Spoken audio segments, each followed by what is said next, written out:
Ito ay Hope and Resilience. Patuloy nating tinatalakay ang mga paksang patungkol sa pag-asa. Sa dami ng mga suliraning, mga problemang kinakaharap ng tao ngayon, ay marami ang nawawalan ng pag-asa. At katulad ng aking binabanggit, kapag dumating ang problema, hindi lamang sunod-sunod, usually sabay-sabay. Kaya ang tao ay halos nasa bingit na ng pagsuko, discouragement, at nawawala sa direksyon sa buhay. Ngunit sanay sa ating pag-aaral sa salita ng Diyos, patuloy na pagsaliksik sa kalooban ng Panginoon hango sa banal na kasulatan, lalo na sa aklat ng Apokalipsis, naway patuloy nating maintindihan ang panukala ng Panginoon para tayo mamuhay na masaya, nagpupuri sa Kanyang banal na harapan. Tayo pong lahat ay yumuko sa panalangin. Salamat, Panginoon, sa pagkakataong ito muli na muli kaming magkakasama-sama sa pamagitan ng programang ito para pag-aralan ang inyong banal na salita. Nawa, O Diyos, maging makabuluhan ang inyong salita sa bawat buhay ng aming mga kaibigan na sumusubaybay sa programang ito. Aming hiling sa pangalan ng aming Panginoong Yesus. Amen. Amen. Muli po, maayong gabi sa inyong tanan. Hanggat maaari, gusto ko sana magsalita ng Bisaya, pero limitado. Ako po ay Kapampangan by birth at kaya hirap na makatanda ng mga salita. Basta ang mahalaga, ang hadikay namin sa mga mensaheng aming hinahatid sa inyo ay magkaroon kayo ng malalim na pagmamahal sa ating Panginoong Yesus. Giigugma ko si Kristo. Kung paanong itong aming pag-ibig sa aming Panginoon, ay nais po namin na kayo rin ay mahalin at ipagkaloob ang ating Panginoong Yesus. Pagkaloob nyo sa ating Panginoon ang inyong buhay para makaranas tayo ng lubos na kasiyahan at katuwaan habang tayo nandito sa mundong ito. Ating napag-aralan ang chapter 1 pa lamang tayo na aklat ng Revelation at nakita natin na ang aklat na ito ay punong-puno ng mensahe ng pag-asa.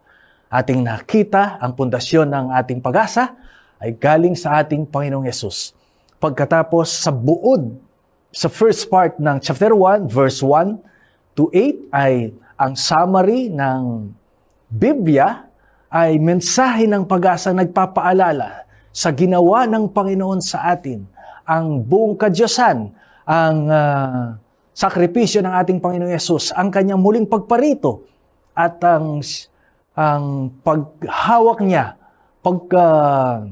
kasiguruhan ng ating buhay sa kanyang kamay ay malinaw na basihan ng pag-asang pwede nating panghawakan.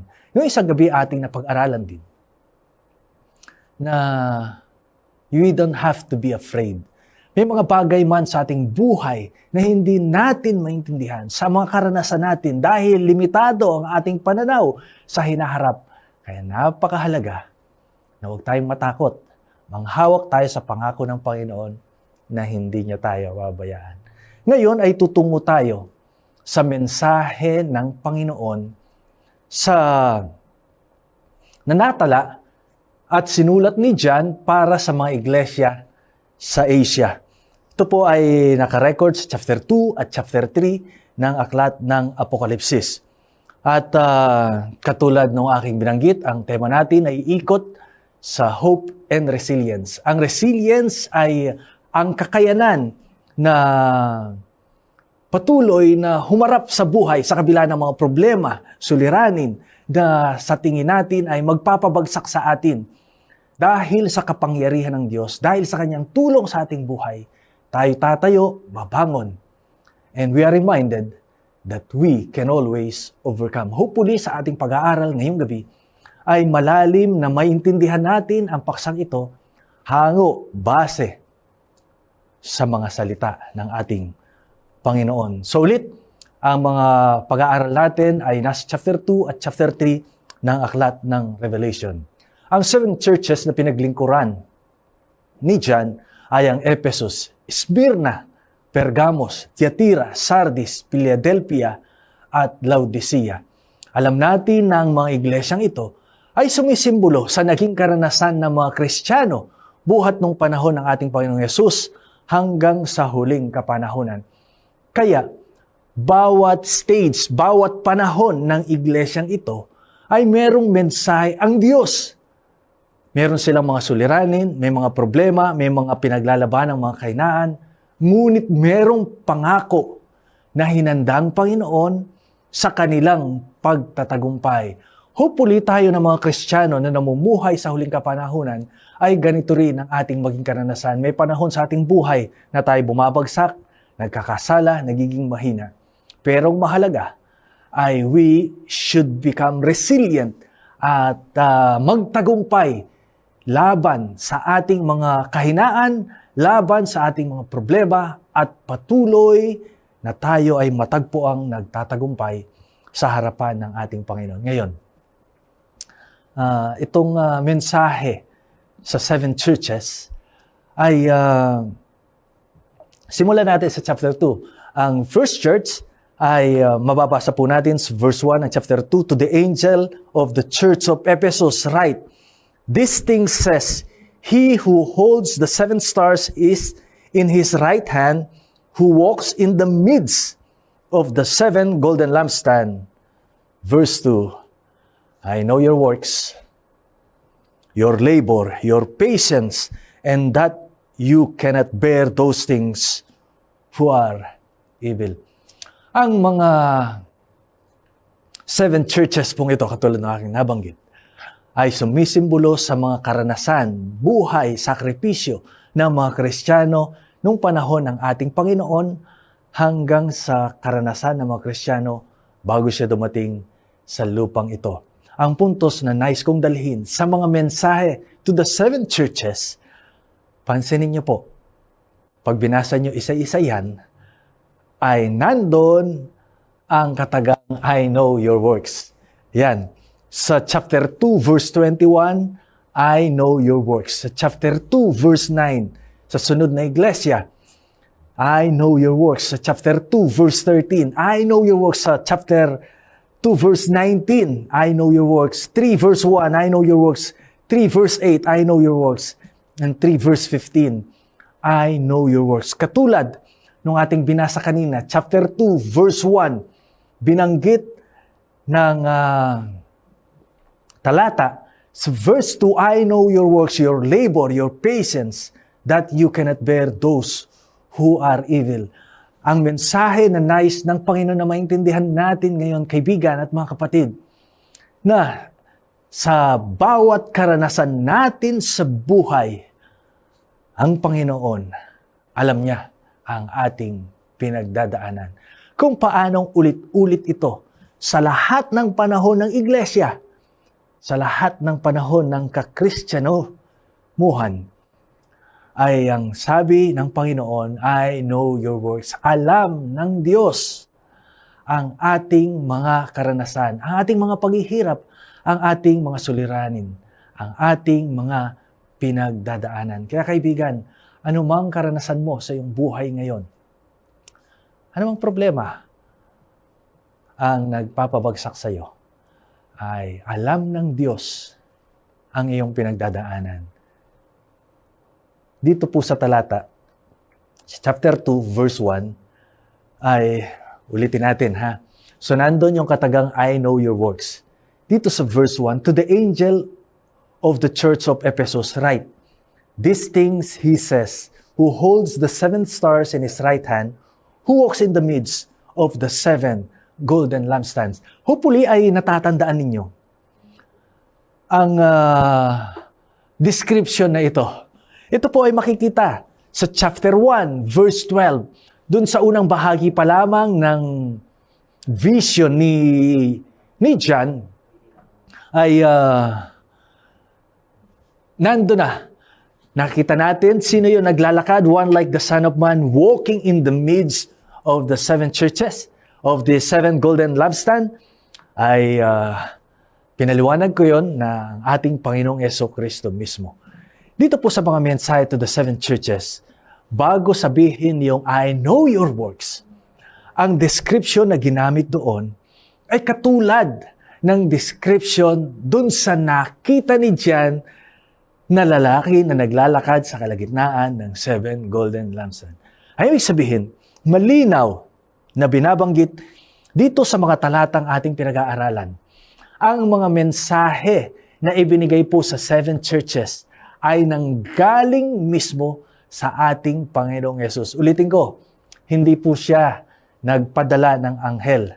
Hindi siya nag-utos ng kung sino man para dalhin ang mensahe ng pag-asa para sa kanyang bayan, para sa kanyang mga anak na bumubuo ng kanyang iglesyang ililigtas. Nung sabihin niyang, I know your works, He Himself na nagpapakita sa kanyang katayuan bilang high priest, bilang tagapamagitan ng kanyang bayan at sa Diyos Ama, ay nandun siya para palakasin ang iglesia.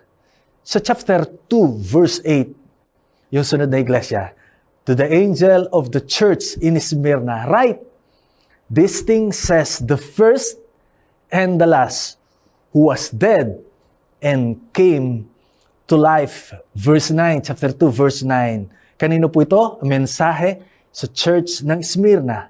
I know your works, tribulation, and poverty. Napag-aralan natin nung isang araw po ang tribulation, ang problema, suliraning ng mga Kristiyano sa panahon ni John na sa iglesia na kanyang pinaglingkuran ang 7 churches.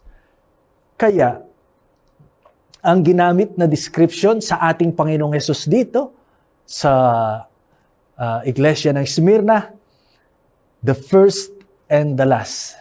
Pinaliwanag ko ito sa inyo. Hindi lamang ito description ng ating Panginoon ay eternal, everlasting, kundi siyang Panginoon na walang pasimula at walang katapusan. Nakakaalam ng ating naging buhay na nakaraan. Siyang ating kasama sa panahon ngayon at siya rin ang may hawak ng ating hinaharap. Kaya kaibigan, itong pag-asa na ating pinag-aaralan ay malinaw, malalim, na nakabaon sa mensahe ng banal na kasulatan, lalo na dito sa aklat ng Apokalipsis. The message of the Lord Himself to the 7 churches are the Lord's message for you.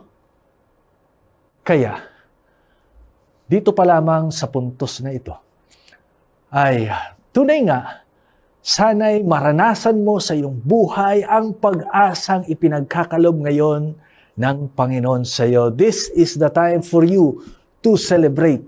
Celebration of hope, celebration of God's love, celebration of God's care sa ating buhay. Nawa kaibigan, ang aming adhikain ay pilitin mong bilangin ang pagpapala ng Diyos sa iyong buhay. May mga tendency kasi tayong mga tao. Ang binibilang natin ay ang ating mga suliranin. Ilan na ba yung aking utang ngayon? Ilan na ba yung aking mga nakaaway na kapitbahay? Talagang kapag ito ang ating tinignan, walang katapusan po ito. The list will go on and on and on hanggang makita natin ating sarili, nakalugmok na sa isang kwarto at di na natin alam ang ating gagawin.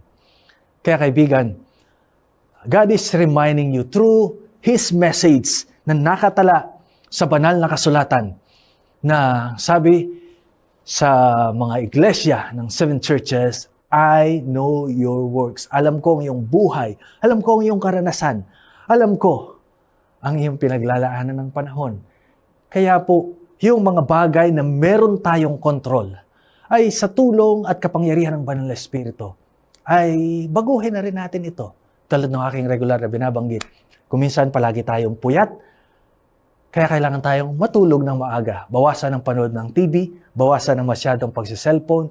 Let's spend more time on what's really important sa ating buhay.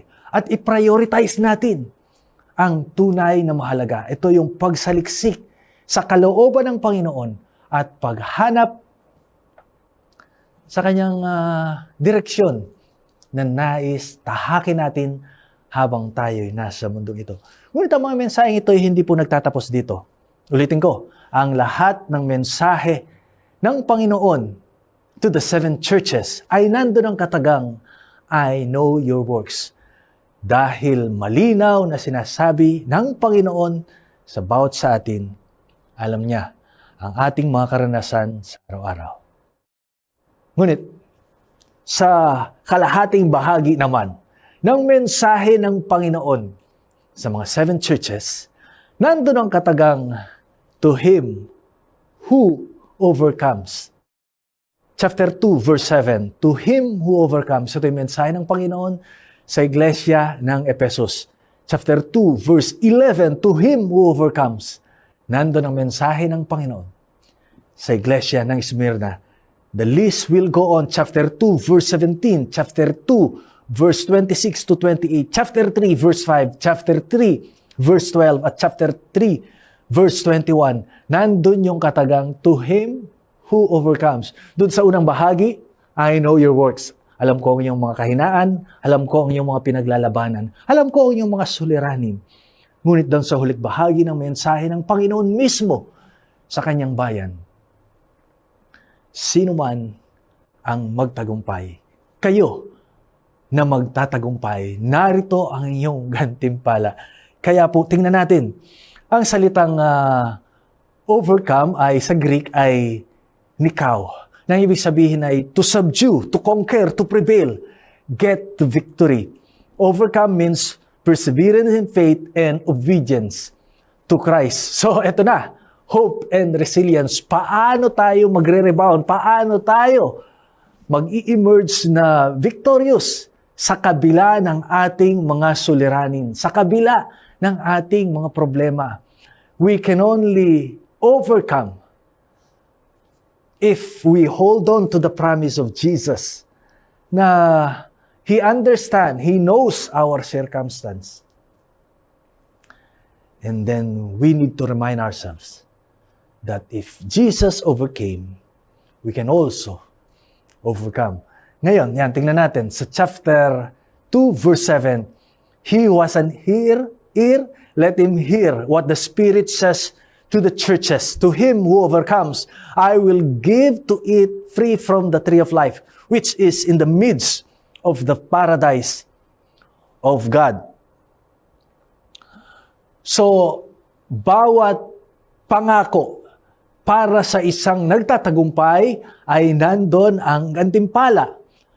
Kung maglaan po kayo ng maraming oras para basahin ang buong mensahe ng Panginoon sa bawat iglesia, at mapapansin ninyo na bawat pangako ay merong progression. Ang sabihin ay lumalaki, palaki ng palaki. So dito sa Ephesus, I will give to it from the tree of life. Bibigyan ko ng pagkakataon, karapatan na kumain sa bunga ng puno ng buhay. Tingnan natin yung sunod na pangako sa chapter 3, verse 21. To him who overcomes, I will grant to sit with me on my throne, as I am also overcame and sat down with my Father on His throne. So, buhat sa karapatan na makakain sa bunga ng puno ng buhay, tree of life, ay dun sa mga sunod-sunod na mga pangako hanggang sa magkaroon tayo ng karapatan na makaupo kasama ni Kristo, na siyang nakaupo kasama ng Ama sa kanyang trono. Ito'y isang malaking karapatan para sa atin. Hindi lamang makarating dun sa lugar na kanyang hinanda para sa atin, kundi makasama mismo ang ating Panginoon, ang Diyos na nagsakripisyo at nagbigay ng kasiguruhan sa atin para tayo'y makaranas ng lubos na kaligayahan at karapatan na maligtas at makarating dun sa lugar na kanyang hinanda para sa atin. Kaya po dun sa chapter 3 verse 20 ang sabi, Behold, I stand at the door and knock. If anyone hears my voice and open the door, I will come into him and dine with him and he with me. So nandito, paano tayo maka-overcome? Ay tanggapin si Kristo sa ating buhay at ating personal na tagapagligtas. Kaibigan, kung hanggang ngayon ay nagdududa ka pa kung mahal ka ng Panginoon at hindi mo alam kung anong dapat mong gawin for you to have hope, for you to have peace, for you to be secured in the hands of Jesus, ay simulan mo sa isang simpleng panalangin at ipasakop mo ang iyong sarili sa ating Panginoon. Sabihin mo na hindi mo kaya ang mga kahinaan na iyong pinaglalabanan. Kailangan mo ang tulong ng iyong pamilya, ng mga taong iyong pinagkakatiwalaan. Nandito kami para alalayan ka. You can always connect with us. Tumawag ka o kaya mag-message ka, and our digital missionaries will be ready to assist you on your decision to give your life to Jesus. Kaibigan, you can never experience real hope unless you give your life to Jesus. Ito ang pagkakataon. Hindi coincidence kung bakit nanonood ka sa programang ito ngayon, kundi inilaan ito. This is a divine encounter for you sa Panginoon. At sa iyong pagkadinig ng mensaheng ito, ay nais ng Panginoon na magkaroon ng pagbabago sa iyong buhay. Kaya, anuman ang iyong suliranin, anuman ang inyong mga kahinaan na pinagdadaanan, you need to let go and let God change your life. Let God renew the direction na nais niya na tahakin mo sa iyong buhay. Ang kanyang pangako, katulad ng kanyang paggabay, pangunguna sa kanyang bayan ng mga hunang kapanahunan, ay ito rin ang kanyang pangako na handa niya tayong tulungan, alalayan hanggang tayo'y makalampas sa mga kahinaan na ating pinaglalabanan. So, ulitin natin. Ano ang mga napanagumpayan ng mga Kristiyano base sa banal na kasulatan na ating pinag-aaralan? Makita natin ito sa John chapter 16, verse 33, at ganun din sa Romans chapter 12, verse 21. Basahin natin ang John 16, 33. These things I have spoken to you, that in me you may have peace. In the world, you will have tribulation. Nakita niyo na naman ang salitang ito. Sa sanlibutan, marami kayong mga pagsubok, mga suliranin, problema na pagdadaanan. But be of good cheer. I have overcome the world. So nandito po ang pagtatagumpay na ipinangako ng Diyos sa mga Kristiyano nung panahon ni John. At ito rin ang kanyang pangako para sa mga Kristiyano na mumuhay sa huling kapanahunan. Ating pag-aaralan sa susunod na mga paksa, ang karanasan ng iglesia, tayo po yun, ang bumubuo sa bayan ng Diyos, na in the last days, more and more problems ay ang ating madadaanan dahil ang kaaway ay talagang ginagawang lahat para sirain ang iglesia, para ikaw at ako ay panghinaan at lumayo sa ating Panginoon. Ngunit narito ang pangako ng Panginoon. You can always overcome. Kaya nating magtagumpay, hindi sa ating sariling kalakasan, kundi sa kapangyarihan ng Banal na Espiritu na gumagawa sa ating buhay. Hindi natin kailangang magpasakop sa Panginoon kapag tayo ay banal na or matuwid na sa tingin natin. We can never do that. Kundi sa panahong ating nakita ang ating kalagayan, nakita ang ating sitwasyon, while we are yet still sinners, that's the time for us to give our life to Jesus. John chapter 16, verse 33, ulitin ko, these things I have spoken to you, that in me you may have peace, you may have hope, you may have security. In the world you will have tribulation, but be of good cheer, I have overcome the world. Ang ating Panginoong Yesus na namuhay dito sa sanlibutan, nagkatawang tao, sabi niya dito sa talata, I have overcome the world. Kung siya ay nagtagumpay bilang tao, ang pagtatagumpay pong ito ay pinagkakalob sa atin. Marami na akong taong nakita, nakilala, na bagong buhay dahil sa kapangyarihan ng ating Panginoon. Isang lalaki ang puno ng tato at ang ginagawa niyang pangmumog ay gin o alak paggising sa umaga. At talagang sa maghapon ay nandun siya sa harapan ng lamesa at umiinom. Kapag lasing na siya, ay magsisimula na siyang mag-amok, mag-aya ng away, maghanap ng gulo. Ngunit sa aming pagbabahagi ng mensahe ng Panginoon, isa siya sa tumayo at nagpa siyang tanggapin ng Panginoon sa kanyang buhay bilang kanyang personal na tagapagligtas. Ang lalaking ito'y hindi na bote ng alak at itak ang kanyang hawak pagkatapos niyang makilala ang Panginoon, kundi ang hawak niya ay Biblia patungo sa iglesia. Hope and resilience. You can always emerge victorious. Pwede kang mamuhay na makaranas ng lubos na pagbabago, kaibigan. At ito'y mararanasan mo lamang sa ating Panginoon.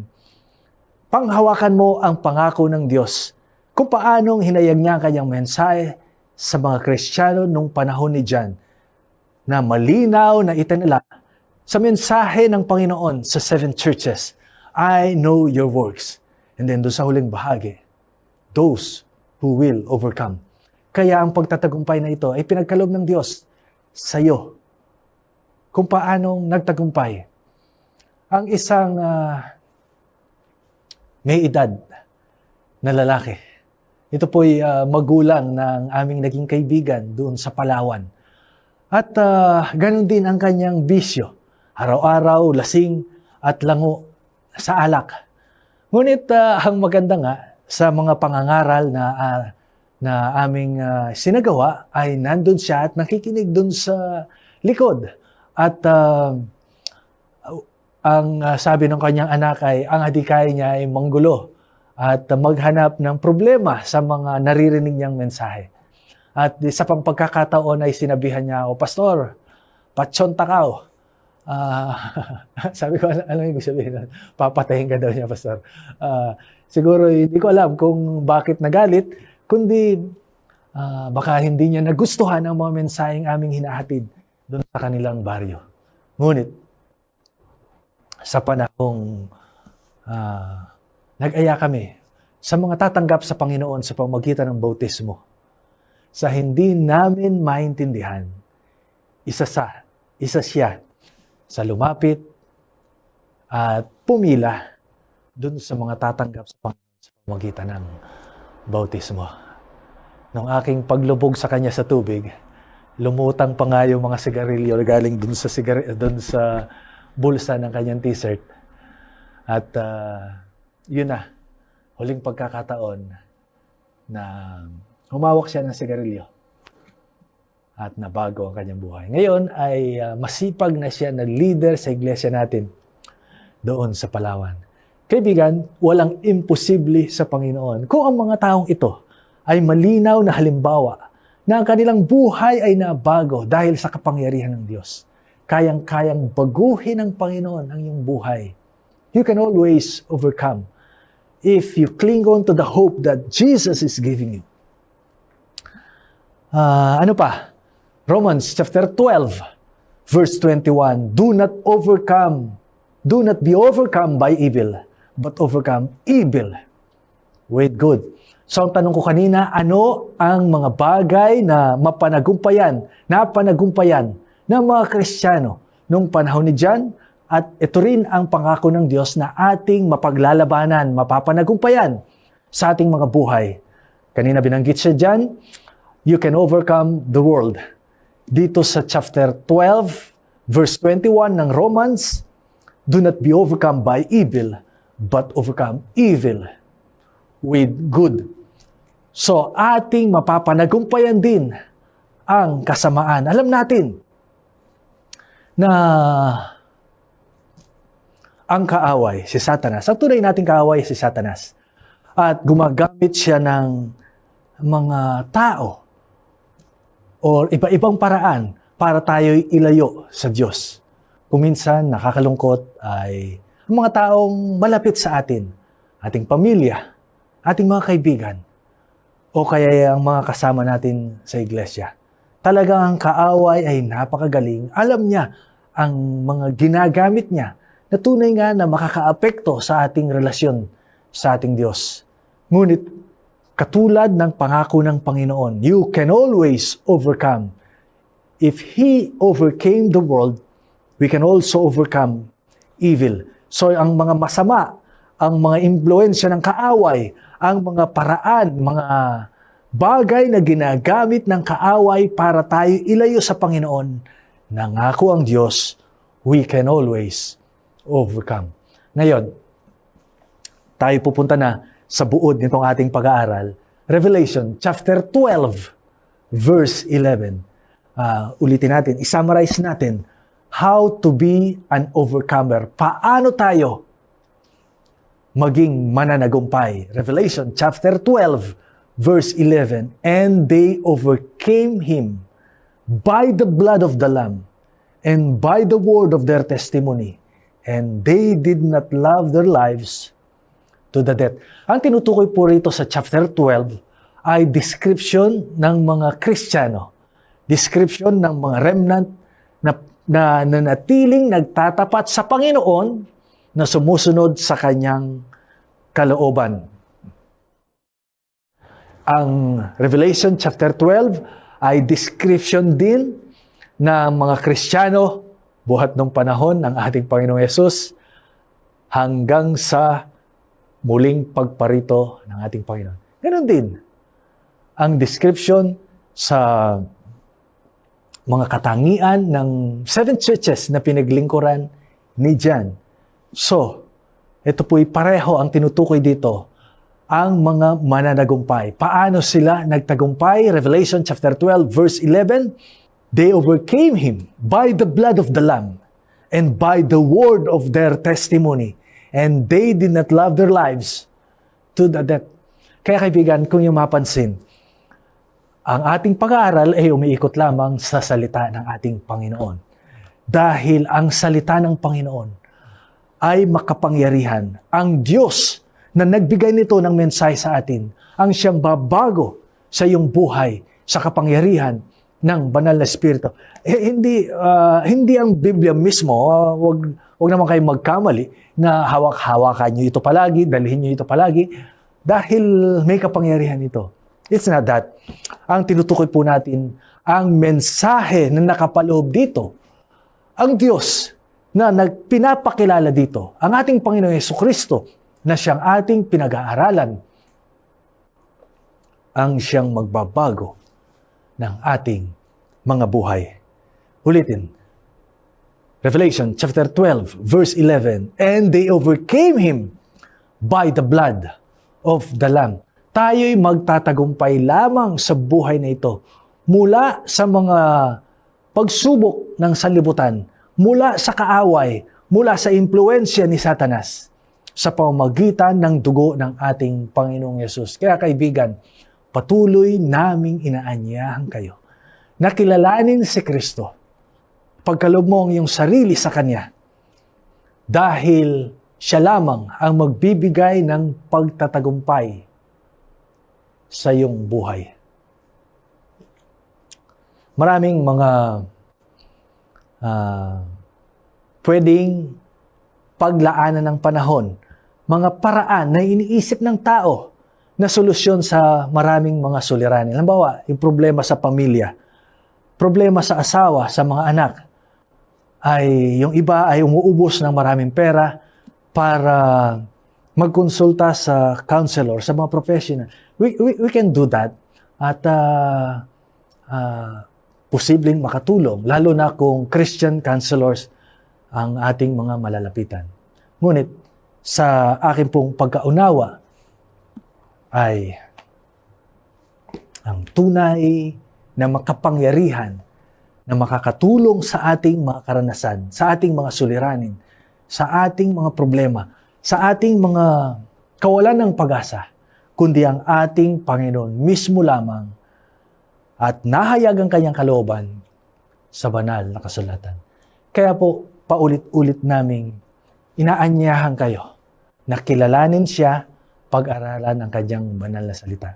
Hopefully, yung ating mga tinatalakay gabi-gabi ang mga bensaheng aming binabahagi sa inyo ay although ito'y magkaka-related, ngunit sana'y ito'y magpalaki ng magpalaki sa ating desisyon, sa ating direksyon na lumapit sa Panginoon at lubos na magpasakop sa ating Diyos para maranasan natin ang lubos na kaligayahan at kapayapaan na Kanyang pinangako sa atin.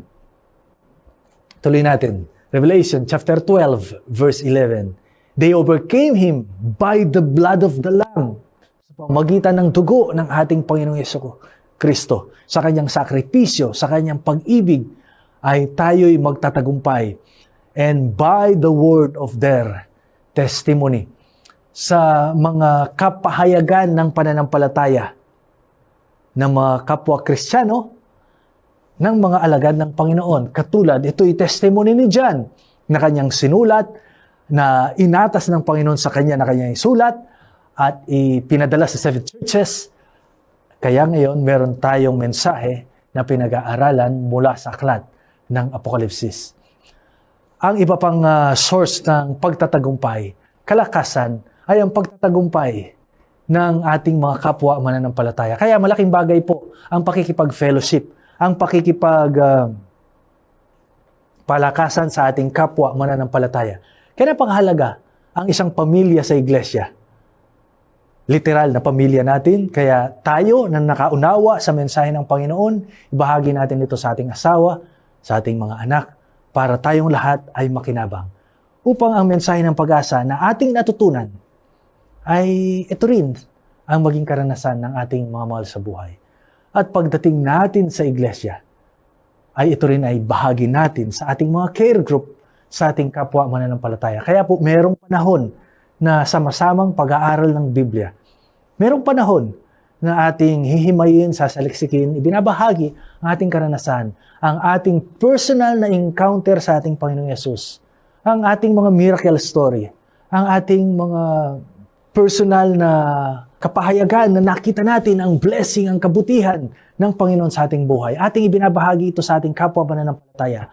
At ito'y makakatulong para sila rin naman ay magkaroon ng inspirasyon, kasiglahan, at halimbawa para sila rin ay makatagpo ng katuwaan at kaligayahan sa kanilang buhay bilang mananampalataya. We can always overcome because Jesus overcame, sabi. Ito ang kanyang pangako sa bawat isa sa atin. Ngayon sa huling bahagi nitong ating pag-aaral, sa chapter 21 verse 1 to 4, doon po ay in-enumerate ang gantimpala ng Panginoon sa isang mananagumpay. Now I saw a new heaven and new earth, for the first heaven and the first earth had passed away. Also there were no more sea. Then I saw John, the holy city, New Jerusalem, the New Jerusalem, coming down out of heaven from God, prepared as a bride, adorned for her husband. And I heard a loud voice from heaven saying, Behold, the tabernacle of God is with men, and He will dwell with them, and they shall be His people. God Himself will be with them, and be their God. Verse 4, And God will wipe every tear from their eyes. There shall be no more death, nor sorrow, nor crying. There shall be no more pain, for the former things have passed away. Narito po ang ultimate na karanasan ng isang Kristiyanong mananagumpay. Ang pinakamahalaga dito ay makakasama natin ang ating Panginoon na nagkaloob ng kanyang buhay para tayo magkaroon ng kasiguruhan ng kaligtasan. Kaibigan, ang mensahe ng pag-asa ng Panginoon para sa iyo ay nandito malinaw na pinahayag sa iyo ng ating Panginoon. Panghawakan mo ito at ipagkakalob ng Panginoon sa iyo ang pagtatagumpay. Bukas ay ating tatalakayin ang pag-asa at ang relasyon nito sa ating kalusugan. Kaya kung ikaw ay nahihirapan ngayon sa iyong kalagayan dahil kay may sakit, o kaya hindi mo alam kung meron pang kagalingan sa iyong sitwasyon, nangako ang Panginoon, Revelation chapter 1, at ating lubos sa pag-aaralan ito bukas, God will wipe away every tear from their eyes. There shall be no more death, nor sorrow, nor crying. There shall be no more pain, for the former things have passed away. Kaibigan, verse 7 ng chapter 21, He who overcomes shall inherit all things, and I will be his God, and he shall be my son. Napakasarap damhin ang katagang tayo ang mga anak ng Diyos. Ikaw, kaibigan, dahil tinanggap mo siya sa iyong buhay bilang iyong personal na tagapagligtas, ikaw ngayon ay anak ng Diyos. Panghawakan mo ang kanyang pangako na hindi kanya pabayaan. Tayong lahat ay yumuko sa panalangin. Maraming